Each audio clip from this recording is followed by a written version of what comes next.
Grow Rugby, Grow Rugby, Grow Rugby, Grow Let go to rock. Grow Rugby, Grow Rugby, Grow Rugby, Grow Let go to rock.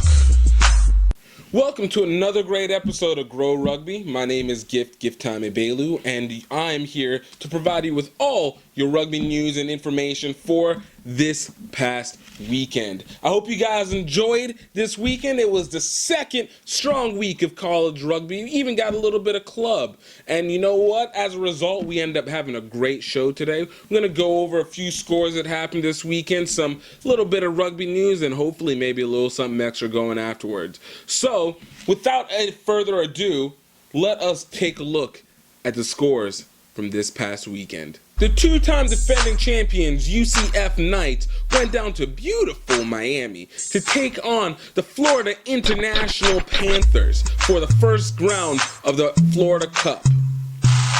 Florida International and UCF both coming to this game with something to prove, but only one really showing what it really means to prove something.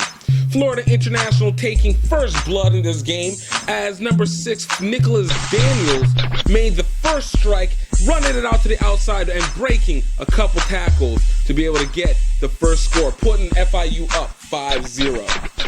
Midway through the first half, Nicholas Daniels was not done yet, as he was able to use those sick elusive skills to be able to cut it up the middle of the defense, taking the score, putting it up 10-5.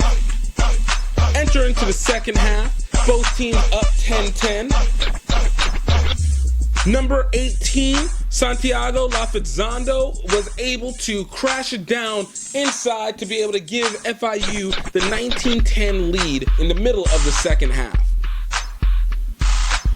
FIU would go on to win this game 22-10 to take on the first win for the Florida Cup and create the upset of the two-time defending champions.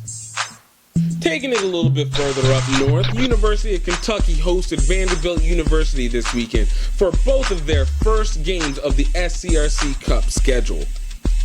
Both these teams looking for and trying to set the pace for the season this year, and they came out strong. Kentucky would be the one to strike first, as scrum half C.J. Lidenham would scoop the drop ball and take it to the length of the field for the first try of the day, putting the Wildcats up 5-0. Kentucky wasn't through though. Inside center, Christian Hardy put the team on his back, literally. As he crashed in getting the try, Kentucky went up 12-0. Kentucky would continue to set the tone for this game, defeating Vanderbilt 27-8. Kentucky will travel to Gainesville next weekend to take the 1-1 Gators, while Vandy will host Tennessee. Taking it to Division II, we made it out to Lafayette, Louisiana to watch the UL Raging Cajuns host the Louisiana Tech Bulldogs. The UL Raging Cajun coming off a 6-1 season and holding the title of defending Deep South Rugby Conference champions. Louisiana Tech in their third year coming off suspension. Both teams had something to prove, and it was a dogfight all the way to the end.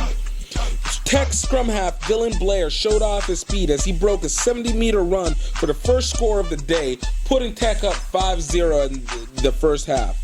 Inside center Aaron Guzich would sneak in a score, putting Tech up 12-0. Dylan Blair would get his second try of the day with a sneak into the try zone, Tech up 17-0 going into the half. UL somehow missed that memo that their demise has already come. Starting the second half strongly, a pass out to center Ralph Issa from Rod Bluin to put UL up 17-5 for the try. Clayton Doucet would take the crashing ball off the penalty, making the score 17-10, and UL cutting the lead down to a one-score possession. Unfortunately, Tech's Max Bozeman would have none of that as he makes the open field run, putting Tech up 22-10. Tyler Wright would take Tech up to 25-10 with a penalty kick. Rod Bluin would outrun the defense, giving UL a 2-possession deficit score, Tech up 25-17. Tech would go on to win this game 25-22 in a last-second win, putting Tech 1-0 for the season and dropping UL to 1-1. Leading scorer Dylan Blair talked about the team's effort after the game. That's one big part of it, confidence. If you trust your coach and you trust your team, you do the calls that you're taught to do, and if you perfect them, that's how you win games. And we're definitely way more confident. Here are some other scores around the league. The American Rugby Premiership, the newly formed rugby conference.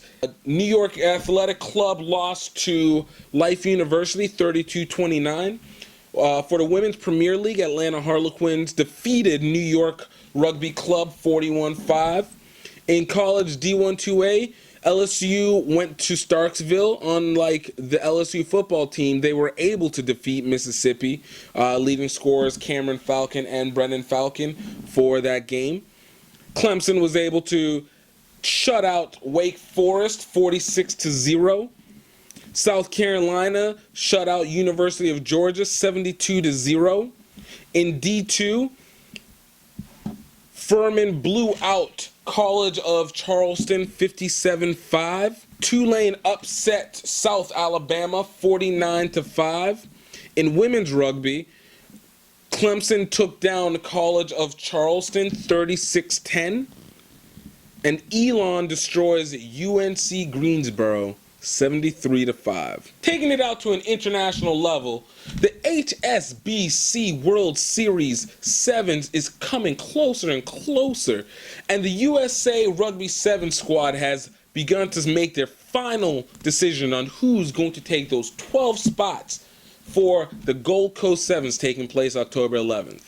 28 players after 3 high-performance camps have come down to be in the final decision of who gets those 12 spots. Newly minted coach Mike Friday and newly minted USA Sevens director Alex Maglaby have adjusted the way that players are being chosen for this roster. Before, where you used to have just a roster that you brought in players for camp, and out of that immediate roster, you would have a chance to find out who was going to be on that team. Coach Friday and Director Maglaby have shown us a different way on what they are looking for in players for their 7 squad. Of course, we'd love to have a huge residency programme, but that's not feasible, and that's not also viable for some rugby players where they are in their life. So it's giving them every opportunity to still compete for a place in the USA Sevens team, whilst recognising that they have other things going on in their life as well. And we need to breed competition, and the reality is that they all have the world benchmarks that we require from a conditioning perspective. So whether you're remote or residency, if you don't hit those conditioning benchmarks, you won't get picked. The HSBC Sevens tournament is going to be completely different than it was from last year, mainly because of just one thing. The top 4 teams are going to get the automatic bids for the Olympics. The final 11 teams after that will be able to have a chance to do it in a pool-style play, but it does not take away from the fact that this becomes an important match. You want to be able to see it, as we are only 2 years away from the Olympics. The USA wants a bid at it, and I think we need to make sure we have our best guys. I like what Coach Friday and Director Maglaby are trying to do. Let's hope that it continues and we get to see positive results from it. Well, that's all that we have for today. I want to thank you guys for watching the show. If you guys have any questions, if you have any film of games or anything that you want us to be able to report, please let us know. You can actually catch us at www.gifttimerugby.com, or you can like us on Facebook at facebook.com/gifttimerugby, or follow us on Twitter at gifttimerugby. I want to also make a mention that if you guys are wanting to keep up with any schedules, go out and check out our sponsors, realtimesports.com. They will have the master lists of every rugby game here in this country, where you get a chance to keep up with any scores or anything that you want to know in the moment. Just happens to be before we do our show. So we want to make sure you guys are let off to that. Other than that, I hope everyone has a great weekend. Thank you for taking this time. And just remember, if you're going to live the rugger life, don't forget to grow rugby. Cheers. Grow rugby, grow rugby, grow rugby, grow rugby, grow rugby, grow rugby. feel like a